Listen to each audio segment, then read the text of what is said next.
I'm your son.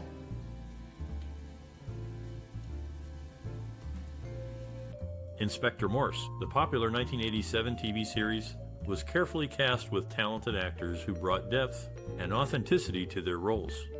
John Thaw was a natural fit for the intelligent and complex Inspector Morse.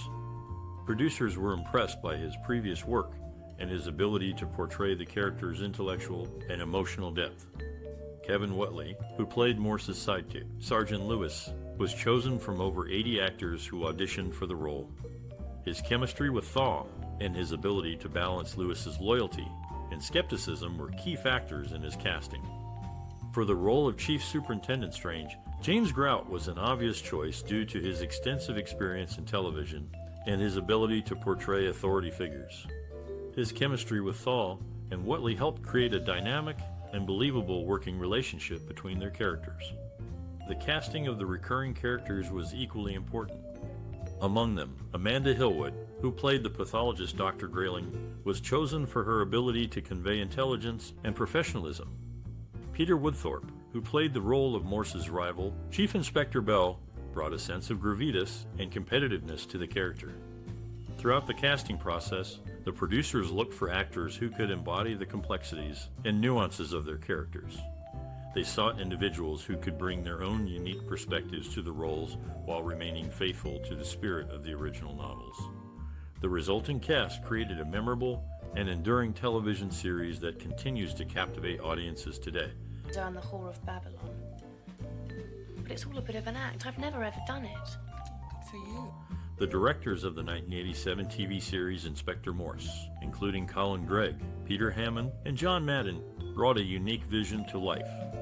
They focused on creating a thoughtful, intelligent, and visually striking adaptation of Colin Dexter's novels. The director's approach was to emphasize the story's literary qualities with a strong focus on character development and mood. They drew inspiration from various sources, including film noir and British realist cinema.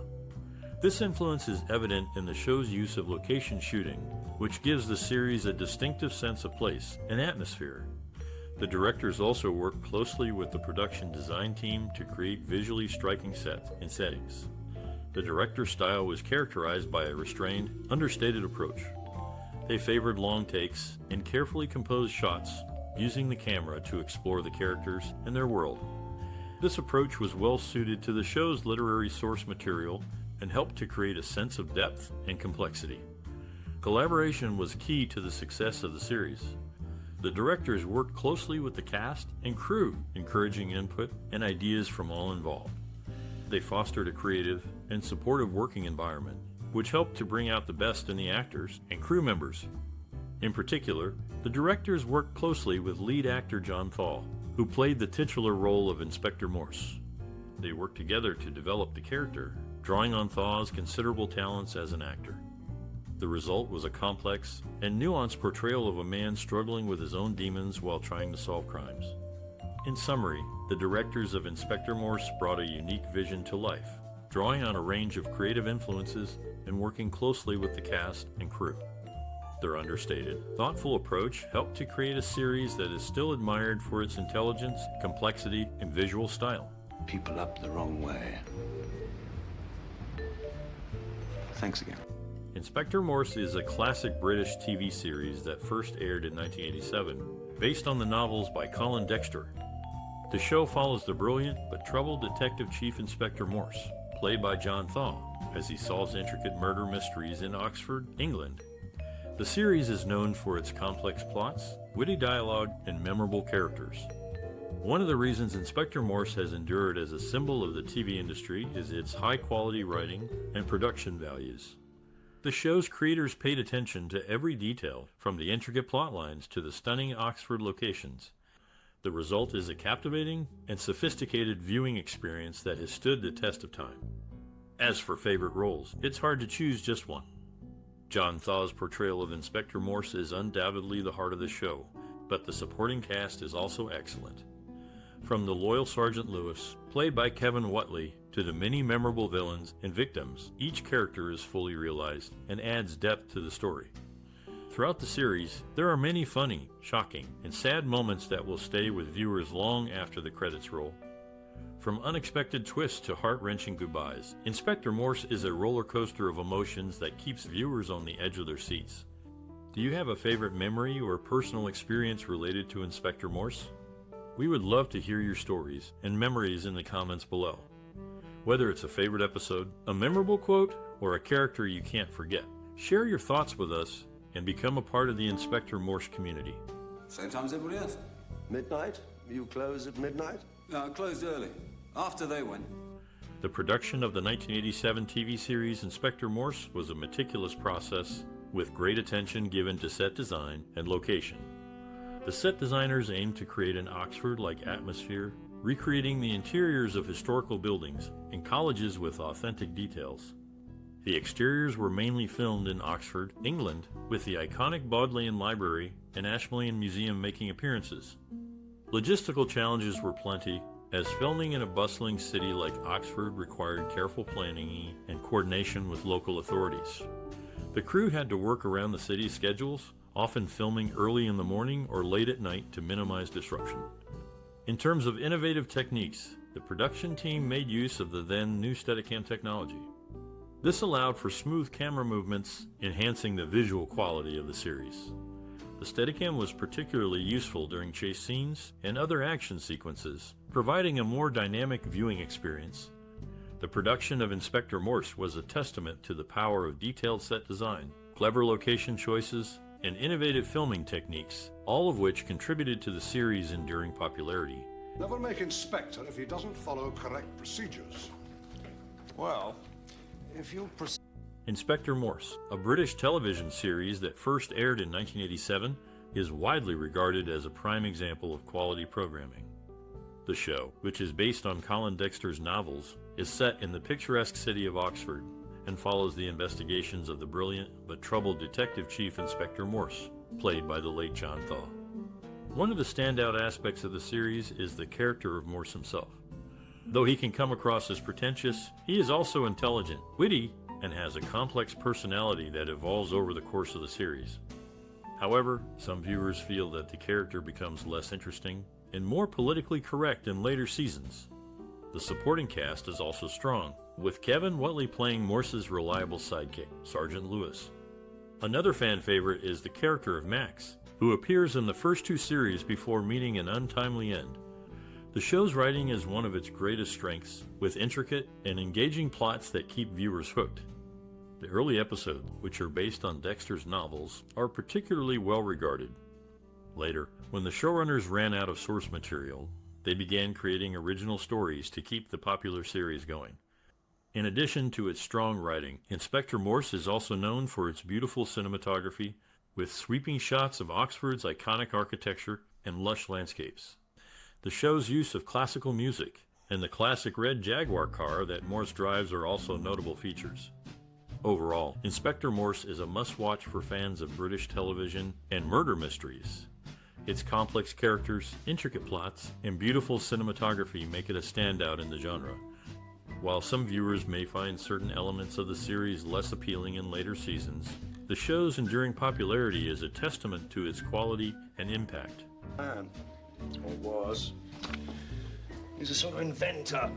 Solar energy and, The music in Inspector Morse, a 1987 TV series, plays a crucial role in setting the narrative and emotional tone. The show's score was primarily composed by Barrington Fellowes, who was just 29 when he started working on the series. Fellowes' music, with its orchestral arrangements and classical themes, complements the intellectual and complex nature of the series. Fellowes drew inspiration from the protagonist's love for classical music and often incorporated leitmotifs or recurring musical themes to represent different characters and ideas. For instance, Morse's love interest is represented by a hauntingly beautiful violin solo, while the detective's theme is a contemplative cello melody. The soundtrack also features a variety of operas, choral pieces, and classical compositions that reflect Morse's sophisticated taste. These include works by Bach, Mozart, and Elgar, which not only enrich the series' cultural context, but also provide clues and narrative depth.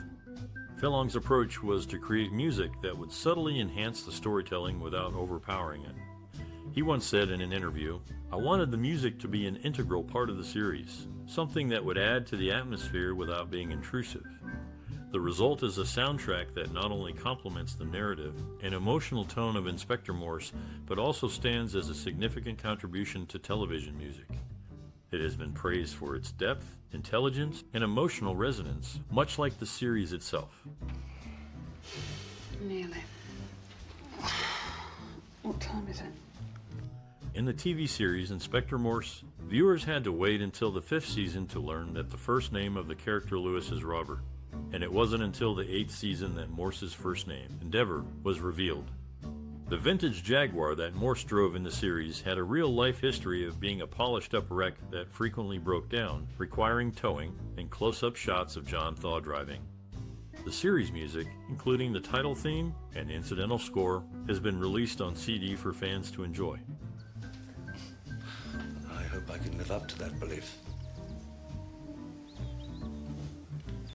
One of the most iconic scenes in Inspector Morse is from the episode The Silent World of Nicholas Quinn. Morse sits in a pub, solving a crossword puzzle, while a cover of All I Have to Do is Dream by Bobby Gentry and Glenn Campbell plays in the background. The scene showcases Morse's intelligence and love for classical music and crosswords, and it also highlights the show's attention to detail in its set design and music selection. Director John Madden explains, "We wanted to create a sense of Morse's inner life, his thoughts and feelings, without relying on dialogue. The crossword puzzle and the music helped us achieve that." In the episode Driven to Distraction, Morse has a tense confrontation with a suspect in a dark alley. The scene is expertly shot, with the use of low-key lighting and close-ups to create a sense of danger and intimacy. Actor John Thaw, who played Morse, recalls, "It was a challenging scene to film, but it was also exhilarating. You could feel the tension on set, and I think that translated onto the screen." Another iconic scene is from the episode The Wolvercote Tongue, where Morse and Lewis investigate a murder at a stately home. The scene is beautifully shot, with sweeping shots of the countryside and the grand house. Cinematographer Peter Sargent says, "We wanted to create a sense of place, to show the beauty and the history of the setting. It was important to us that the audience felt like they were there, experiencing the story alongside Morse and Lewis." The impact of these scenes on the audience is significant. They not only advance the plot and develop the characters, but they also showcase the show's commitment to quality in all aspects of production. From the direction and performances to the cinematography and music, Inspector Morse is a masterclass in television storytelling. Your pillow is a bit skew. Do you want me to... Lewis, don't fuss. In the first fact, Inspector Morse's red Jaguar car plays a significant role in the series. It gets damaged twice in the same episode, helping Morse prevent suspects from escaping.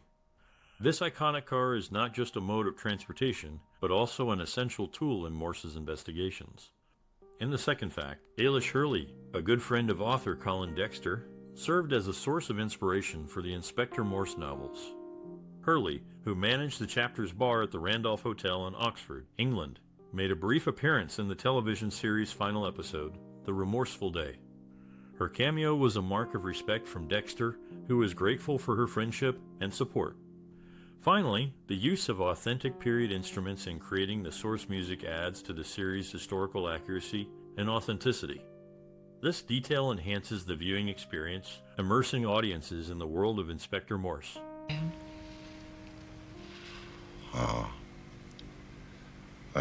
The 1987 TV series Inspector Morse, starring John Thaw, made a significant cultural and social impact.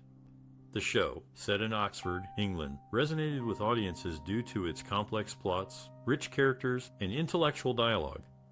It was more than just a detective series. It was a reflection of British culture, society, and history.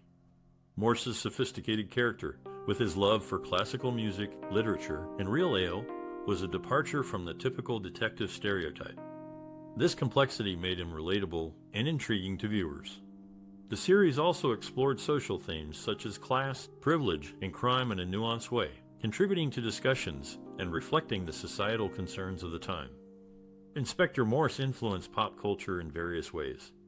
The series sparked a renewed interest in detective fiction and inspired several spin-offs and adaptations. The character of Morse himself became an icon, and the show's theme music, composed by Barrington Fellon, became instantly recognizable. The series also had a significant impact on tourism. Oxford, where the series was filmed, saw an increase in visitors wanting to explore the locations featured in the show. The popularity of the series led to guided tours and even a Morse-themed pub, the Morse Bar, in the city. In conclusion, Inspector Morse left a lasting cultural and social impact. Its complex characters, engaging plots, and exploration of social themes resonated with audiences, influencing pop culture and contributing to discussions on relevant issues. The series also had a tangible impact on tourism in Oxford, demonstrating its enduring popularity and influence. But I've been trying to remember. Colin Dexter, the author of the Inspector Morse series, made frequent appearances in the show, usually as a pub-goer. The music for the score and source music was handled by musicians hired by Alto Management. Initially, the show consisted of 5 standalone episodes per season. However, by the 8th season, under new ownership of Carlton, it had become an annual television event, with only 1 episode airing in November each year. This change in format is why the premiere dates for season 8 are spread out. When Granada and Carlton merged to become ITV Studios, the final 5 episodes were retroactively labeled as the 8th season, which also explains the change in aspect ratios mid-season. It wasn't Jeremy Boynton. Kept him in. He's still in the hospital. The 1987 TV series Inspector Morse received critical acclaim for its complex characters, intelligent plots, and atmospheric depiction of Oxford, England. The series, which starred John Thaw as the titular detective, was praised by critics for its high production values and thought-provoking stories. The New York Times called Inspector Morse a cut above other detective shows, highlighting its literate scripts and impressive acting. The Los Angeles Times agreed, calling the series a masterpiece and one of the best mystery series on television. Audiences also responded positively to the series, with many praising its slow-burning tension and nuanced characters. Over the course of its 13-year run, Inspector Morse became a cultural touchstone in the UK, with its themes of morality, mortality, and the human condition resonating with viewers. The series received numerous awards and nominations, including several BAFTA awards for Best Drama Series and Best Actor. In 2000, the British Film Institute named Inspector Morse as one of the 100 greatest British television programs of the 20th century. These accolades are a testament to the hard work and talent of everyone involved in the production of Inspector Morse. The series' enduring popularity and critical acclaim are a mark of its quality and a reminder of the power of great storytelling. God, you hear of travellers' tales. What are this lot going to say when they get home? In 2021, viewers of the TV series Inspector Morse may have noticed a difference in the quality of episodes played on XITV3 and Ireland's Virgin Media 3. The latter network broadcasts the remastered and restored versions, which are visually more detailed and have static opening titles, unlike the original Telescene version with its wobble. The creator of the Morse novels, Colin Dexter, served as a Morse code operator during his national service in the Royal Corps of Signals. Contrary to popular belief, the character's name did not originate from this experience. Instead, Dexter named Morse after his friend, Sir Jeremy Morse, who shared his enthusiasm for crosswords.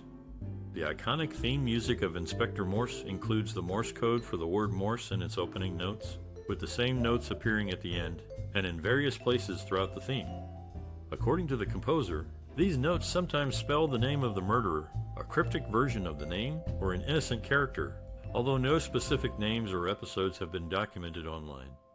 Morse code experts suggest that any other Morse code-like notes in the theme are likely gibberish, as the code was significantly altered for musical purposes. Dennis Cornford. In the making of Inspector Morse, several fascinating stories unfolded behind the scenes. John Thaw, who played the title role, was known for his meticulous preparation. He'd often arrive hours before filming to study the script and perfect his character's nuances. Thaw's dedication was infectious, inspiring the crew to give their best. Kevin Whately, who played Sergeant Lewis, shared a memorable experience during the filming of the episode Driven to Distraction. While shooting a scene in a moving car, he had to eat a greasy burger. The prop department provided a real burger, which Whately found too dry. In a spontaneous moment, he asked the director if he could get a burger from a local fast food joint.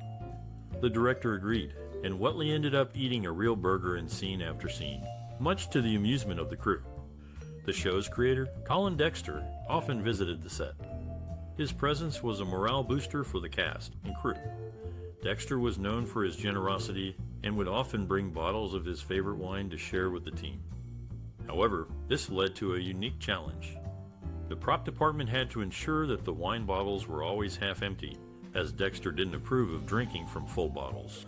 The show's success was also due to its distinctive music. Composer Barrington Phelan used a unique method to create the Morse code theme. He assigned each note a letter, spelling out M-O-R-S-E.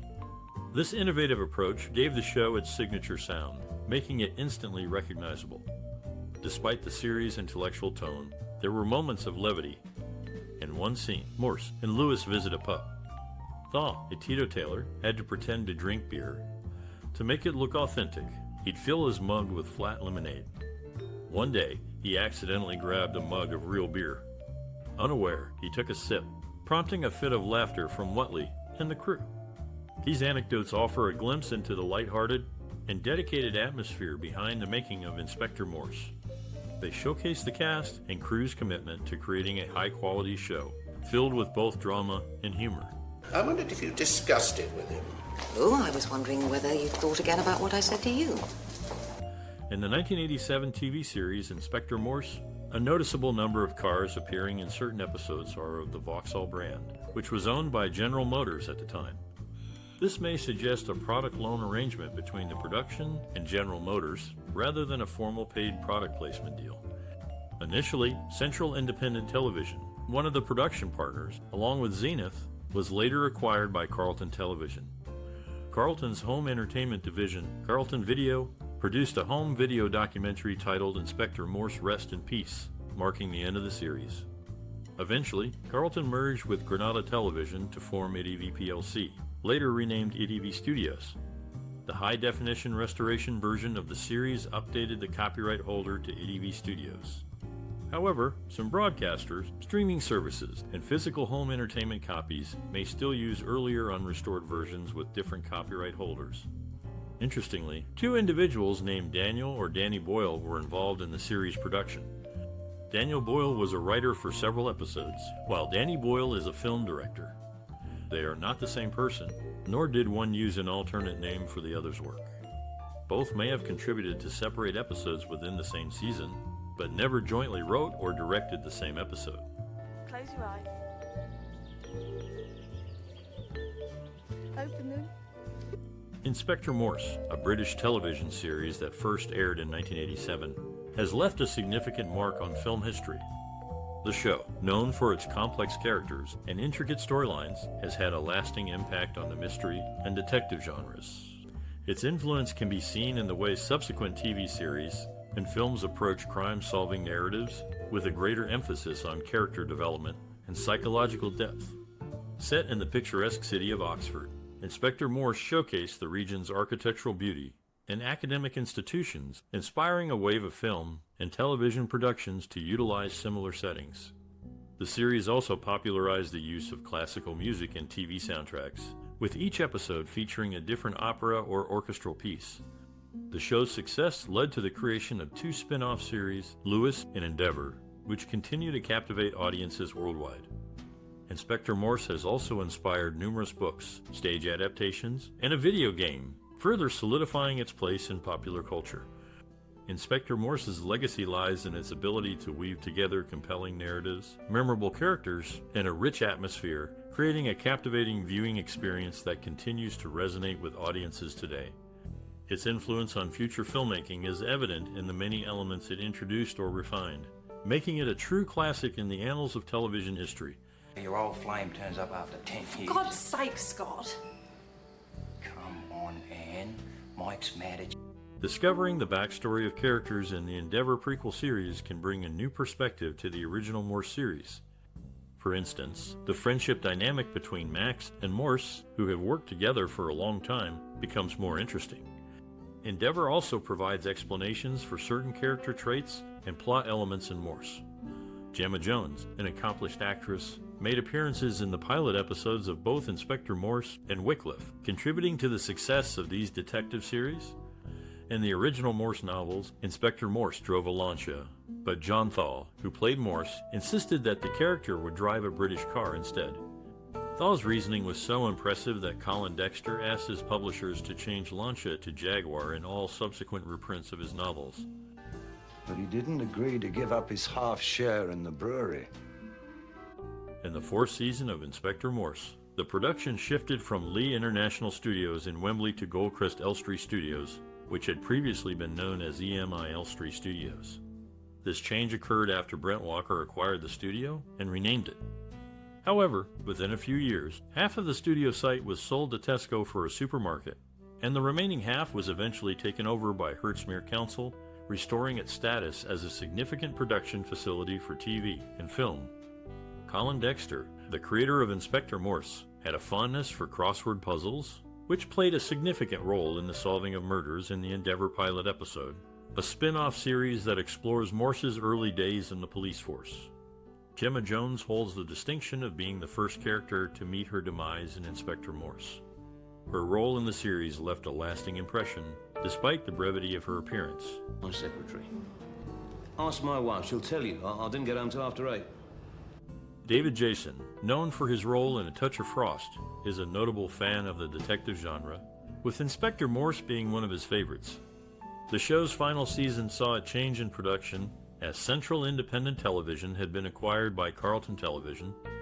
This transition resulted in episodes being filmed in 2 different aspect ratios. The television adaptation of Inspector Morse deviated from the original novels in one significant aspect: the absence of Morse's interest in pornography and seedy striptease clubs. This decision was likely made to make the show more appealing to a broader audience. Despite this change, the series remains a beloved staple in the detective genre. If he took it on Saturday afternoon and put it back on Monday morning when he returned... The television series Inspector Morse, which first aired in 1987, features a Jaguar car driven by the main character that appears to be a brighter red in the restored, remastered versions compared to its previous darker burgundy color. The music for the show was recorded at various studios, with electronic score parts recorded at Paradise Studios in Chiswick and orchestration at CTS Studios in Wembley, Middlesex. Classical pieces were recorded at Rosslyn Hill Chapel in Hampstead. Interestingly, composer Barrington Fellong used his Old Scout's Book of Morse code to correctly add string parts spelling out M-O-R-S-E in the theme music. This detail adds a unique touch to the series' memorable opening credits.